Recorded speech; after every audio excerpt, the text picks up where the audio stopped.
સમાચાર મળી રહ્યા છે કે કચ્છની અંદર વિનોદ ચાવડાને રિપીટ કરવામાં આવી શકે છે, પણ જો જાતિગત સમીકરણો અહીંયા બદલાતા હોય તો પછી મહેશ્વરી સમાજને પણ અહીંયા વર્ચસ્વ પ્રભુત્વ મળી શકે છે. નરેશ મહેશ્વરી, રમેશ મહેશ્વરીનું નામ પણ ચર્ચામાં છે. અલ્પેશ જોડાયા છે, અલ્પેશ પાસે વાત કરીએ. અલ્પેશ, વિનોદ ચાવડાને રિપીટ કરવામાં આવે કેટલી શક્યતા જોવાઈ રહી છે? નરેશ મહેશ્વરીનું નામ પણ ચર્ચામાં છે અને સરહદ ડેરીના હુંબલનું નામ પણ એક ચર્ચામાં છેલ્લી ઘડી આવ્યું હોય એવું લાગી રહ્યું છે.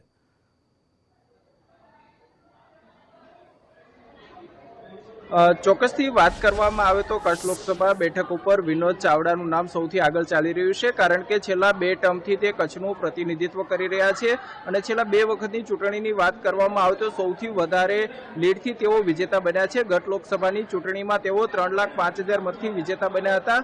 એના અગાઉની ચૂંટણીમાં પણ તેઓ 2,54,000 મતથી વિજેતા બન્યા હતા. આ સિવાયનું જો વિનોદ ચાવડાની ટિકિટ કપાય તો અન્ય 2 નામો હાલ ચર્ચામાં ચાલી રહ્યા છે, જેમાં નરેશ મહેશ્વરીનું નામ છે, જેઓ જિલ્લા પંચાયત પૂર્વ સામાજિક ન્યાય સમિતિના ચેરમેન રહી ચૂક્યા છે, તેમનું નામ છે, અને અન્ય એક નામ છે તે રમેશ મહેશ્વરીનું નામ સામે આવી રહ્યું છે. ભાજપ તેને પણ ટિકિટ આપી શકે છે. રમેશ મહેશ્વરી છે તે ગાંધીધામના પૂર્વ ધારાસભ્ય છે. એટલે કે આ 3 નામો છે તે અત્યારે આગળ ચાલી રહ્યા છે. સૌથી વધારે શક્યતા છે તે વિનોદ ચાવડાની જોવાઈ રહી છે, કારણ કે ગુજરાત પ્રદેશ ભાજપના મહામંત્રી તેઓ છે અને શિક્ષિત અને યુવા ચહેરો છે, આથી તેમની પસંદગી થાય તેવી પણ શક્યતા હાલ જોવાઈ રહી છે.